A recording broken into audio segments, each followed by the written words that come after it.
Eccoci qui ragazzi e benvenuti in questa nuova puntata. La puntata di oggi è la parte 2 di una reaction che ho fatto su un video di Tony Royster al Letterman Show. One of the greats, ladies and gentlemen, Tony Royster Jr. Se non hai ancora visto quel video ti consiglio caldamente di andarlo a vedere. È stata un'esibizione veramente fenomenale. Tony come sempre ha lasciato a bocca aperta tutti.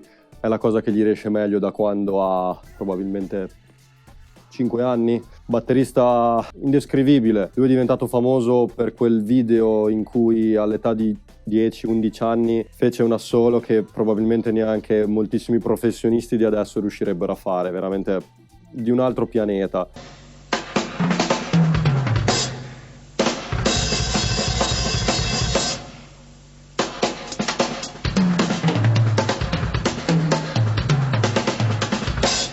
Quindi dopo questa breve introduzione sul batterista in questione, andiamo a vedere di cosa parliamo oggi.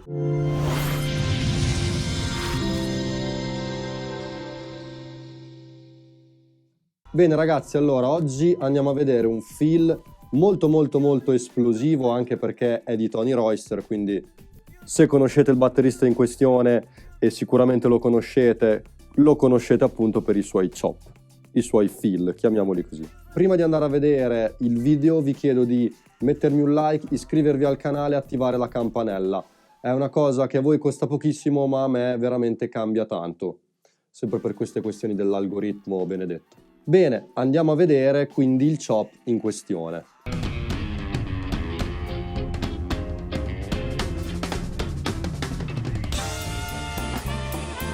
Lo riguardiamo.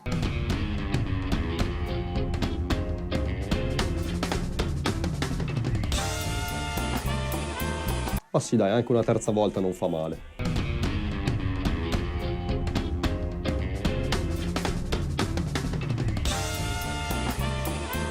Ma quanto è bello, è bellissimo. Ok ragazzi, allora andiamolo a vedere nel dettaglio. Il fill è composto da ottavi e sedicesimi. Attenzione, è in sestine, ok?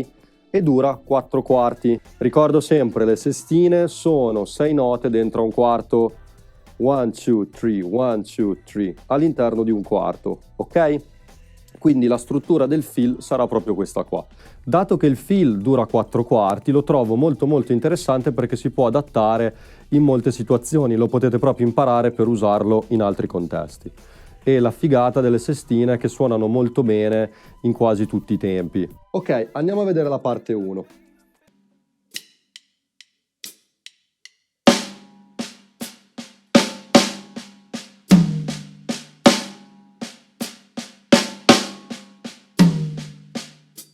Lo faccio un po' più veloce.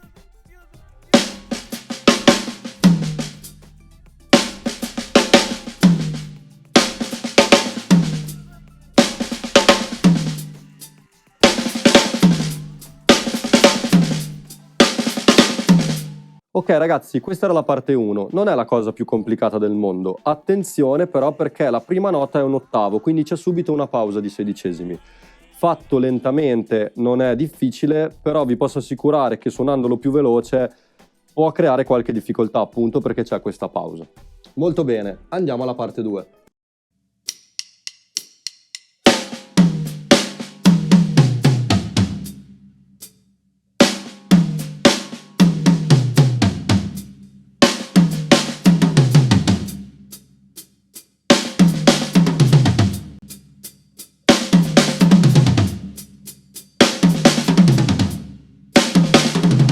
Ok, nella seconda parte Tony suona sempre le sestine. Come avete notato, il fill si chiude con questo bellissimo giro sui tom suonati in maniera molto potente.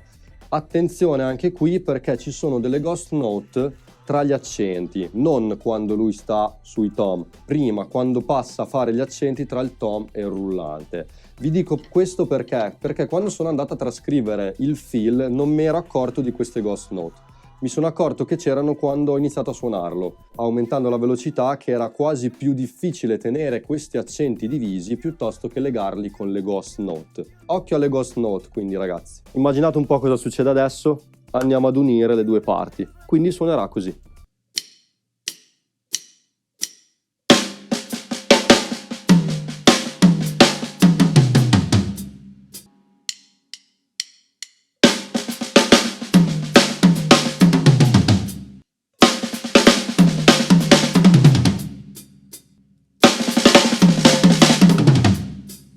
molto bene. Andiamo a vedere come suona.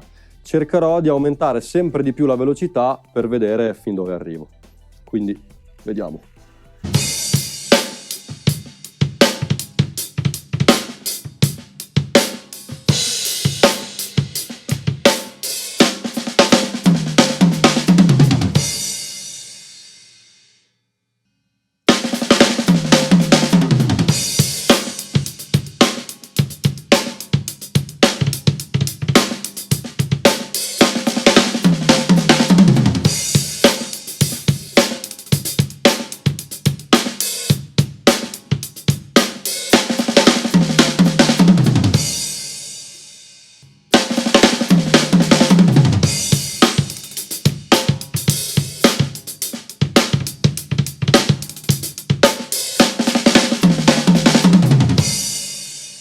Bene ragazzi, questo era il fil di oggi. Ricordo, come sempre, trovate la trascrizione in PDF completamente gratuita che potete scaricare per studiarvela. La trovate qua sotto in descrizione. Se ti è piaciuto il video, inizia a seguire il canale, lasciami un like, lasciami un commento anche solo per dirmi come hai conosciuto Tony Royster, se hai visto la reaction, cosa ti è piaciuto di quelle esibizioni. Insomma, fammi un po' sapere cosa ne pensi e ci vediamo al prossimo video. Ciao!